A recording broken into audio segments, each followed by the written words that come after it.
আমরা দুনিয়াতে বসবাস করি। এই দুনিয়ার জীবনে কিছু অংশ রাত আর কিছু অংশ দিন। রাত আর দিন, দিনের পর রাত আসে, রাতের পর দিন আসে। এই রাতের পর দিন কেন আসে, দিনের পর রাত কেন আসে, এর স্রষ্টা কে? আল্লাহ। আল্লাহ রাব্বুল আলামিন পবিত্র কোরআনুল কারীমের সূরা ফুরকানের ৬২ নম্বর আয়াতের মধ্যে বলেন, وَهُوَ الَّذِي جَعَلَ اللَّيْلَ وَالنَّهَارَ خِلْفَةً لِمَنْ أَرَادَ أَنْ يَذَّكَّرَ أَوْ أَرَادَ شُكُورًا।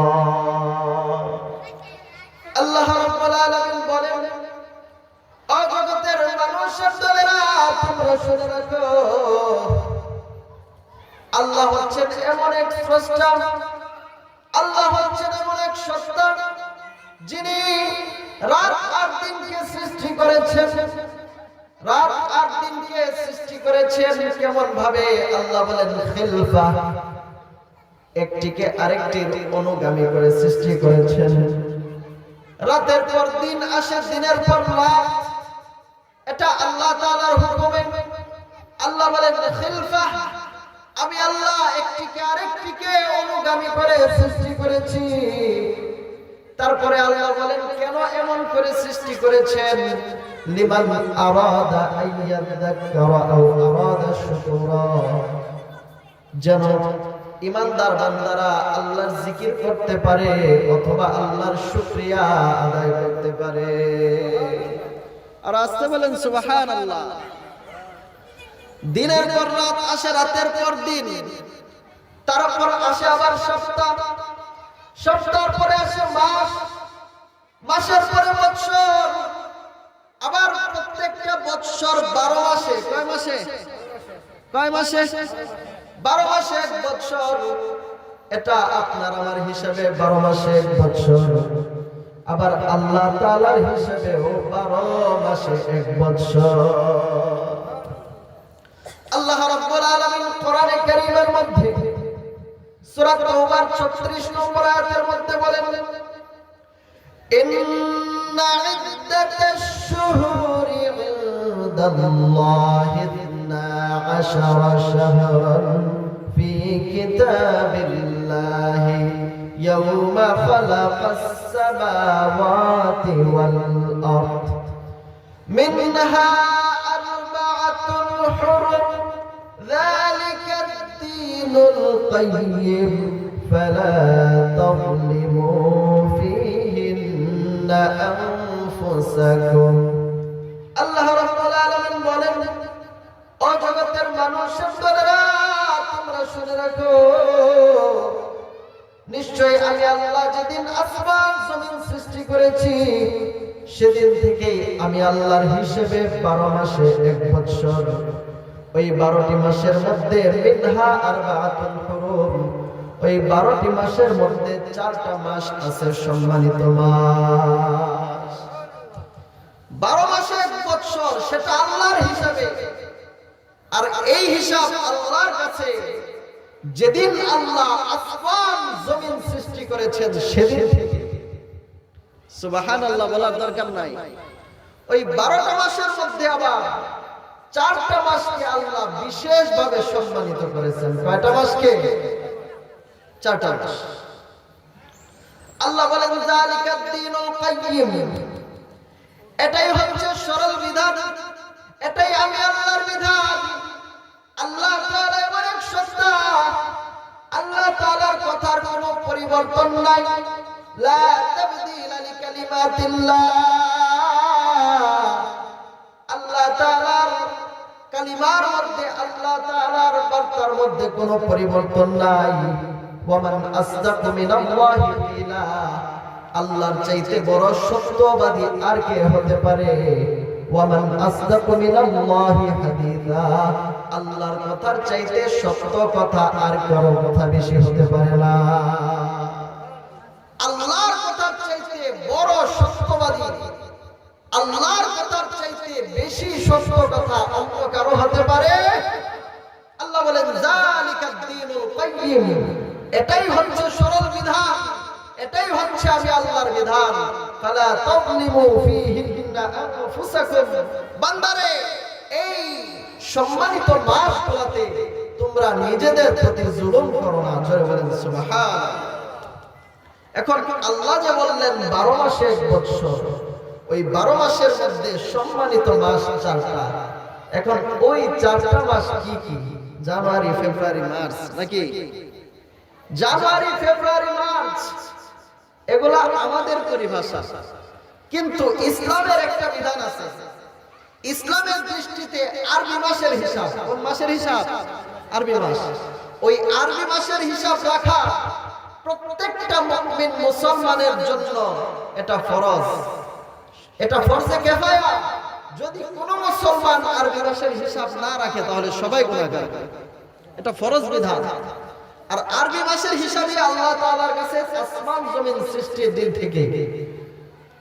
তাহলে ইসলামের দৃষ্টিতে জানুয়ারি, ফেব্রুয়ারি না, মুহররম, সফর, রবিউল আউয়াল, রবিউল সানি, এরকম ভাবে আরবি মাস। আর আল্লাহ তাআলা যেদিন আসমান জমিন সৃষ্টি করেছেন সেদিন থেকেই আল্লাহর কাছে মুহররম, সফর, রবিউল আউয়াল, রবিউল সানি এইরকম ভাবে 12টা মাস। আল্লাহ বলেন এই 12টা মাসের মধ্যে 4টা মাসকে আমি আল্লাহ সম্মানিত করেছি। সেই 4টা মাস কোনগুলা? সেই সম্মানিত মাসগুলা কোনগুলা জানার দরকার আছে না নাই?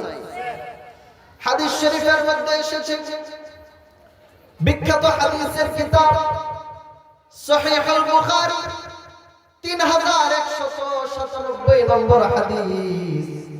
আল্লাহর নবী বলেন, ও আমার উম্মতের দলেরা তোমরা শুনে রাখো, আয-যামানু ক্বাদ ইসতাদারা কাহিয়াতিহি ইয়াওমা খালাকাস সামাওয়াতি ওয়াল আরদ, আস-সানাতু 12 শাহরান। আল্লাহর নবী বলেন, আল্লাহ তাআলা যেদিন থেকে আসমান জমিন সৃষ্টি করেছেন সেদিন থেকে সময় যেভাবে আবর্তিত হচ্ছিল এখনো ঠিক সেভাবেই সময় আবর্তিত হচ্ছে। দিনের পর রাত আসে, রাতের পর আবার দিন, এটা আল্লাহর বিধানে। আল্লাহ যেদিন থেকে আসমান জমিন সৃষ্টি করেছেন সেদিন থেকেই আল্লাহর বিধানে এইরকম ভাবে সময় আবর্তিত হচ্ছে। তারপরে নবীজি বলেন, আস-সানাতু 12 শাহরান, 12 মাসে এক বছর। তারপরে নবী বলে, মিনহা আরবাতুন হুরুম, ওই 12টি মাসের মধ্যে 4টা মাস আছে সম্মানিত মাস। সালাসাতুন মুতাওয়ালিয়াত, উম্মতেরা রে ওই 4টা মাসের মধ্যে 3টা মাস পরস্পর আসে, 3টা মাস ধারাবাহিকভাবে আসে। নবীজি বলেন, যুলকাদা, যুলহিজ্জাহ ওয়াল মুহররম। সেই একত্রিত মাসগুলো হচ্ছে জিলকাদ, জিলহজ, মুহররম ওয়া রজব, মুদার, আল্লাযী বাইনাল জুমাদা ওয়া শাবান। নবীজি বলেন 4 নম্বর মাস হচ্ছে রজব মাস, যেটা জুমাদাল উখরা এবং শাবান মাসের মধ্যবর্তী মাস। তাহলে আল্লাহ যে বললেন 12টি মাসের মধ্যে 4টা মাস সম্মানিত মাস, এই সম্মানিত মাস কোনগুলা? নবীজি সাল্লাল্লাহু আলাইহি সাল্লাম বলেন সেই সম্মানিত মাসগুলো হচ্ছে 1 নাম্বার মুহররম, তারপর জুমাদাল উলা, জুমাদাল উখরা আর রজব। এই 4টা মাস হচ্ছে সম্মানিত মাস। যুলকাদা, যুলহিজ্জা, মুহররম এবং রজব, এই 4টা মাস কি মাস? সম্মানিত মাস। তারপরে এই 4টা মাসের ব্যাপারে আল্লাহ সূরা তাওবার 36 নম্বর আয়াতের মধ্যে বলেন, ফালা তাযলিমু ফীহিন্না আনফুসাকুম, বান্দারে তোমরা এই সম্মানিত মাসগুলোতে নিজেদের প্রতি জুলুম করো না। জোরে বলেন সুবহানাল্লাহ। এই সম্মানিত মাসগুলোতে নিজেদের প্রতি জুলুম করতে না করছেন। নিজেদের প্রতি জুলুম বলতে কি? এই মাসগুলোকে ইজ্জত কইরা গুনাহের কাজে যায় না। কোন কাজে যায় না? অন্যায় কাজে, অনাচারে, গুনাহের কাজে সময় নষ্ট করো না। এই আয়াতের তাফসীরে ইমাম জামাখশরী রাহমাতুল্লাহি আলাইহি তার বিখ্যাত তাফসীর তাফসীরুল কাশশাফের মধ্যে লিখেছেন, যদি কোনো বান্দা এই সম্মানিত মাসগুলোতে বেশি বেশি করে নেক আমল করে আল্লাহ তাআলা ওই বান্দাকে সারাটি বছর বেশি বেশি করে নেক আমল করার সুযোগ করে দিবে। শুধু তাই নয়, তিনি আরো লিখেন, যদি কোনো বান্দা এই সম্মানিত মাসগুলোতে নিজেদেরকে গুনাহের কাছ থেকে বিরত রাখে, আল্লাহ তাআলা সারাটি বছর গুনাহমুক্ত ভাবে বান্দাকে কাটানোর সুযোগ দিবে। এজন্যই আল্লাহ বলেছেন, ফালা তাজলিমু ফীহিন্না আনফুসাকুম, এই সম্মানিত মাসগুলোতে নিজেদের প্রতি জুলুম করো না। এখন এই যে সম্মানিত 4টা মাস, এর মধ্যে একটা মাস আছে রজব মাস। একটা মাস কি?